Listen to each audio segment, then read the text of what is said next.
If you're a fan of old school death metal bands like 𝗏𝗏 𝗠𝗲𝗡, Morbid Angel,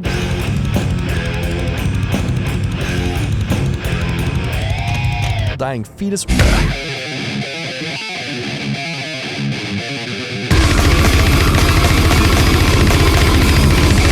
or Suffocation,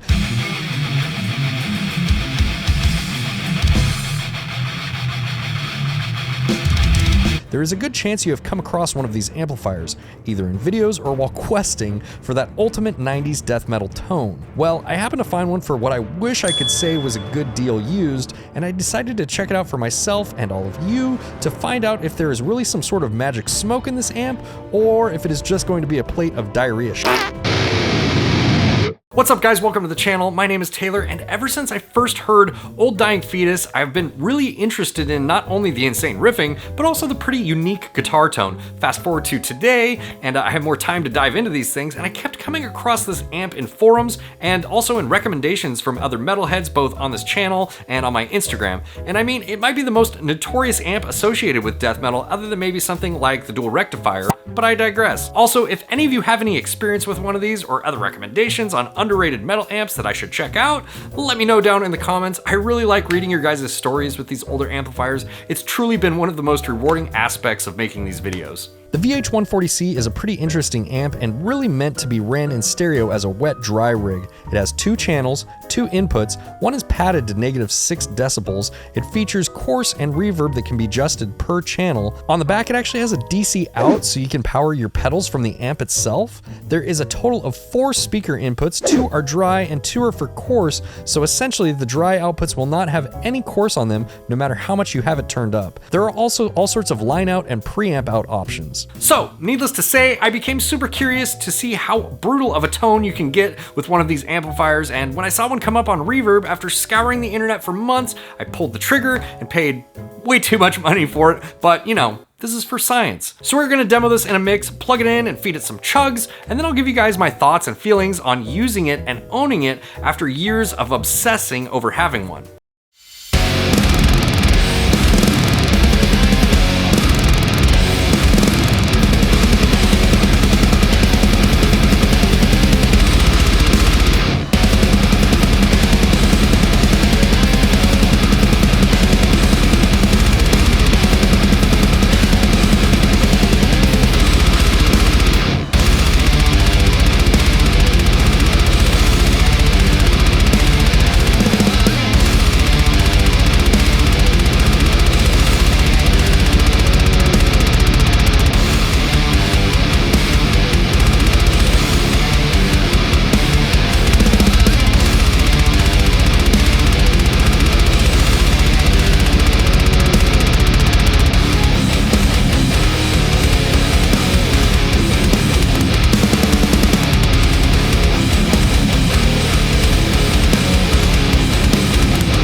I am plugged into my Ampeg VH140c here, a legendary amplifier, at least as far as old school death metal elitists are concerned. I'm plugged in here. I'm starting on channel B, which is the clean channel, which is kind of counterintuitive, but it's green, so you know it's clean, and everything's at noon there.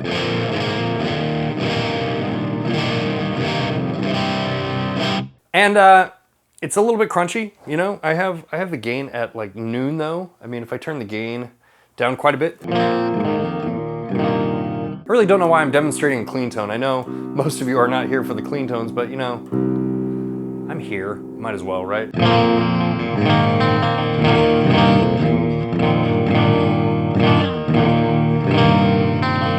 So you can get some pretty pristine clean tones with it, but you know, if you turn the gain all the way up here on the green channel,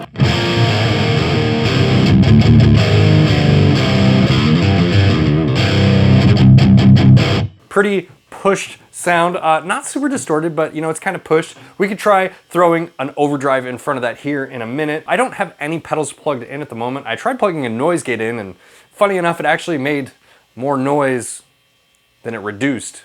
So I decided not to use that guy. So I'm just plugged straight into the amp.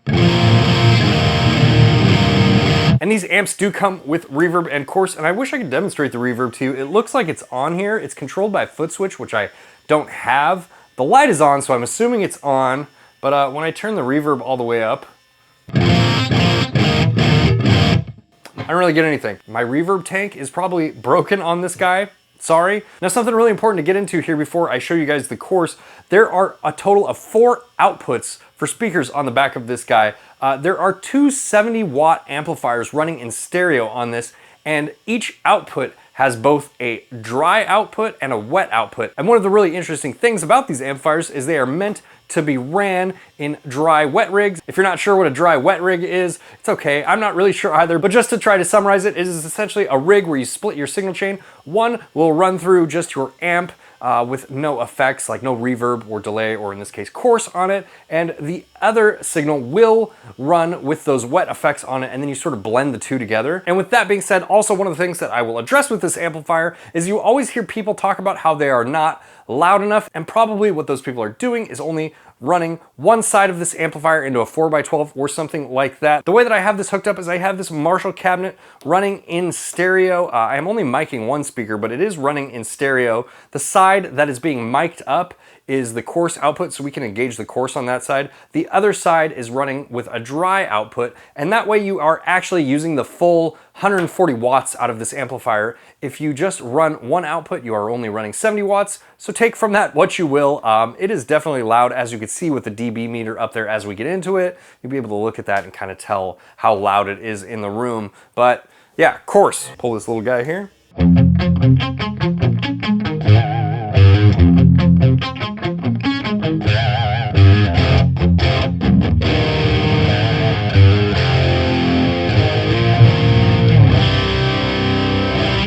I mean, it's there. You can get super crazy with it. You know, you turn the rate and the depth all the way up and get those weird sort of warbly sounds.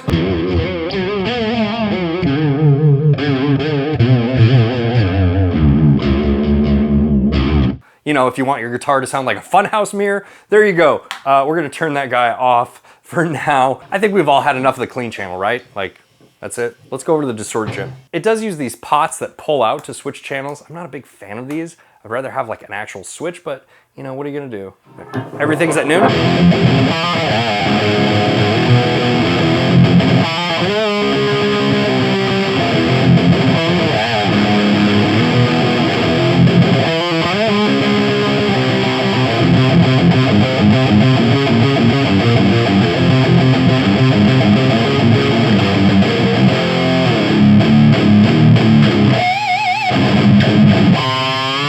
Okay, pretty metal, pretty 90s metal sounding specifically. Like you can see, everything there is at noon. And one of the things that I kind of have a hard time with this amplifier specifically is the low end is really, really woofy. We're gonna see what we can do about that using an overdrive later. You don't necessarily need an overdrive with this amplifier. There is a ton of gain. Like you can see, the gain is only at noon, and there's plenty of it.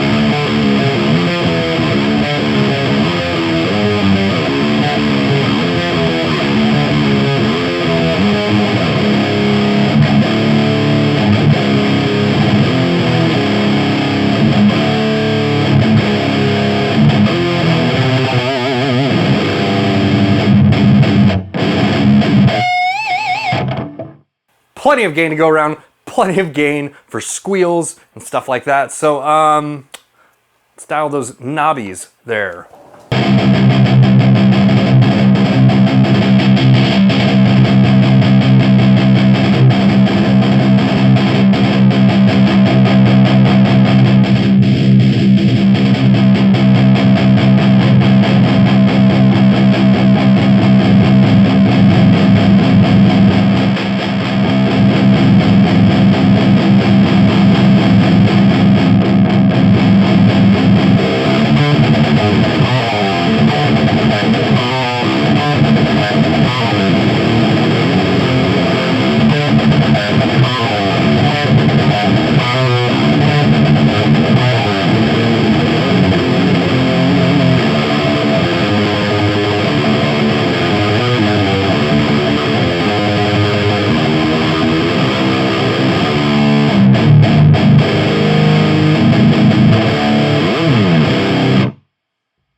So there's plenty of like low end girth in the tone, but the tone is very like, it's very round and almost like flat sounding to my ear at least. Let's just bring things in one at a time.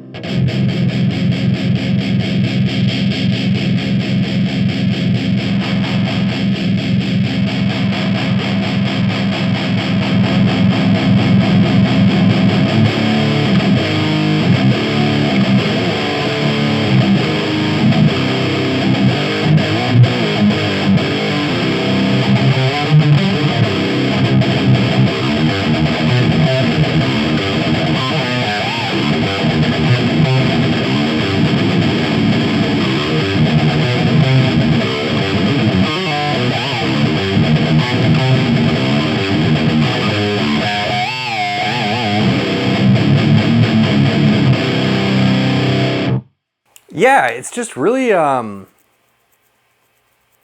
know, it's kind of hard to describe it. It's like really like flat, like it doesn't sound very open, it sounds a little bit muffled.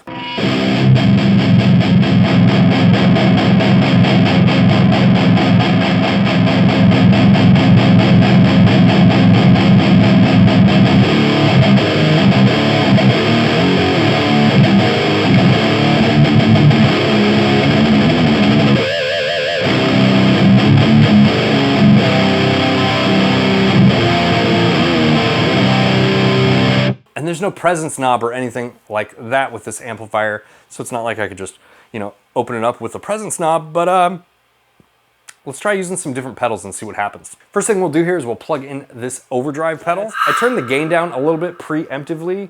Let's just go over the pedal here. The boom knob cuts the low end, so I'm gonna leave that up all the way.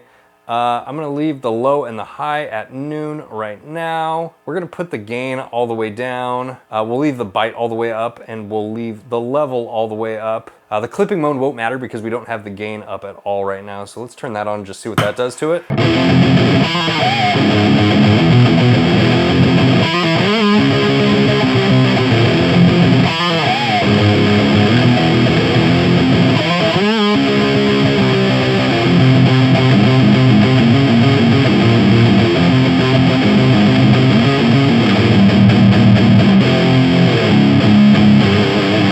Let's go into the low input here.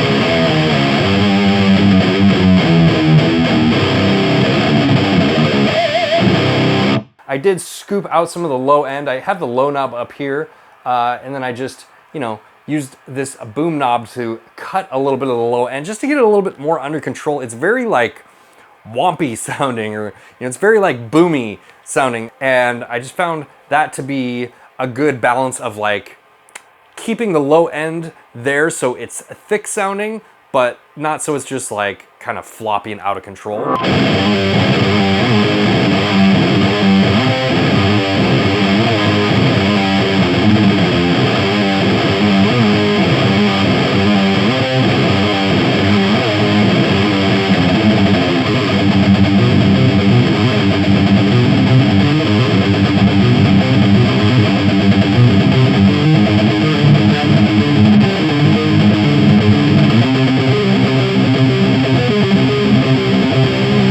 Sounds pretty good. We still have this like sort of weird, round, kind of compressed sound going on. Let's try this boost on channel 1.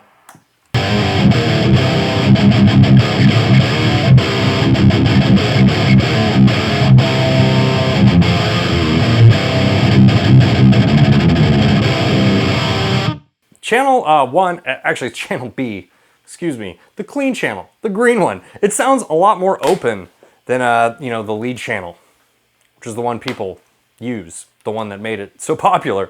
So it's a little bit surprising to me because channel B does sound a lot more open, and even though it's not as distorted,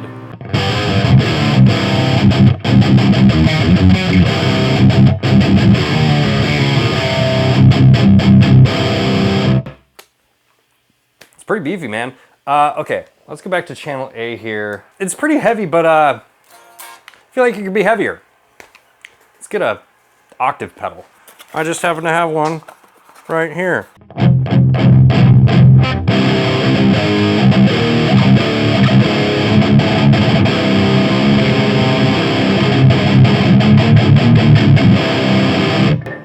I think I actually prefer this amplifier without a boost, if I'm being honest. I have a Sonic Cake Octaver here.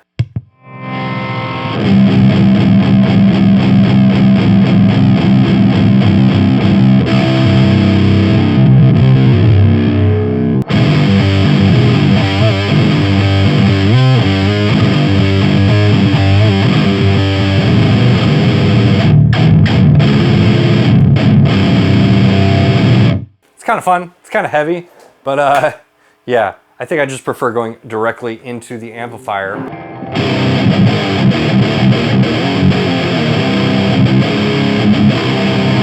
Anyone who says these amplifiers aren't loud, I feel very sorry for you because your ears must be severely damaged because it is very, very loud.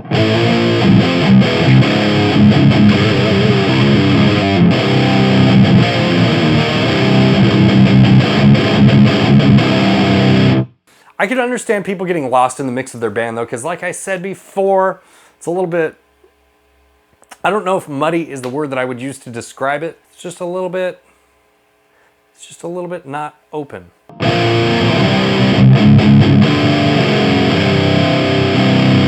Okay, so I was editing this video and I completely forgot this part. That's why I'm wearing a different shirt right now. I want to plug in one of these Ampeg VH140c preamp clone pedals. The one that I have is the Flesh Rot from This Heavy Earth. There's a few different companies that make them. I think there's one called the 𝗦𝗣𝗘𝗏𝗏, but this is just the one that I have. So I'm gonna plug this in to the effects loop return and see what kind of tones we get with the pedal. Okay, I have that set up pretty much the same way that I had the amp set up. Jesus Christ, the output is loud.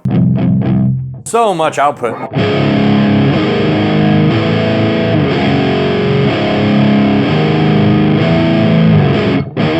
It sounds like it doesn't have quite as much gain though. It sounds like the gain is actually dialed back quite a bit. Let's just turn the gain up a little bit.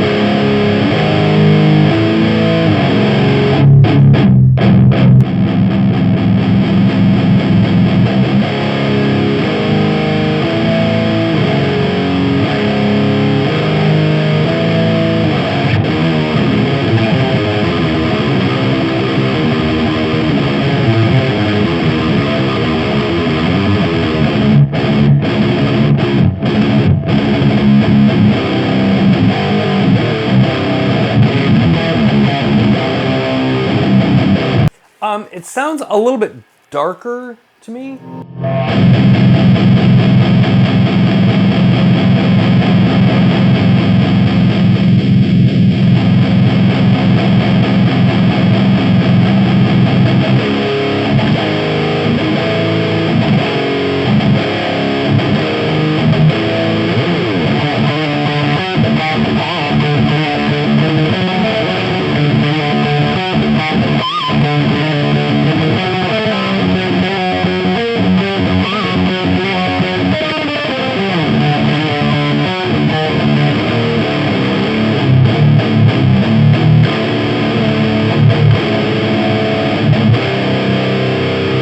It's like it's the same tone, just slightly different values on the pedal, but definitely in the same range. I don't have any of the other Ampeg clone pedals. I just have the Flesh Rot by This Heavy Earth, but they're probably all very similar. And I think it's definitely in the range. So, you know, if you're looking for this sort of tone, you could probably get by with one of these pedals. Okay, so another quick little addendum that I am making to this video. I actually got off the phone with Shay after I shot the last portion, and I was talking to him about the pedal, and he explained to me that the tapers in these pots are actually logarithmic. I think I'm saying that right. I'll put a graphic of the difference between the tapers in the pedal and the tapers on the amp on the screen so you can understand what I'm talking about, but that's why they didn't sound the same with the values and this sounded a little bit darker. They just dial a little bit differently, but at 100%, they are identical. I think probably a better way to go about dialing in this amp rather than turning everything down and bringing it into taste would be to turn everything all the way up and bring it down to taste. So let's try it that way.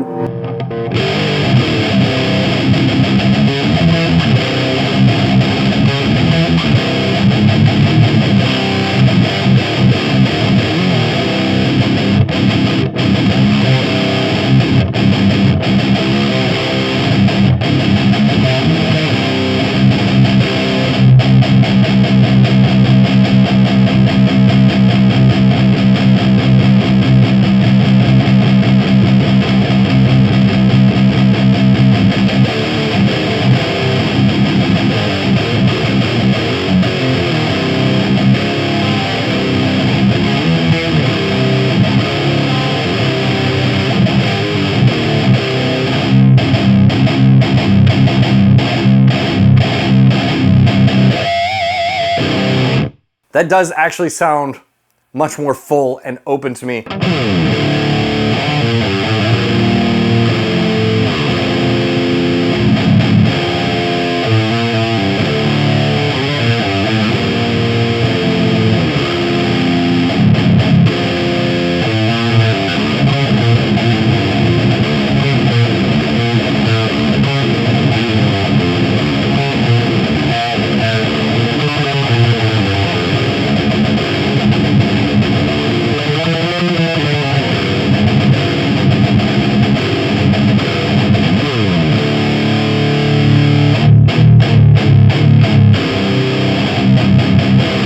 So before I get into it, I want to know what you guys think. Why do you think this amp is so popular? Does it live up to its own hype? Here's my feeling on these amplifiers, and really the majority of these underrated budget amps in general. I feel like a lot of the bands that use them because they were the best sounding inexpensive amps at the time.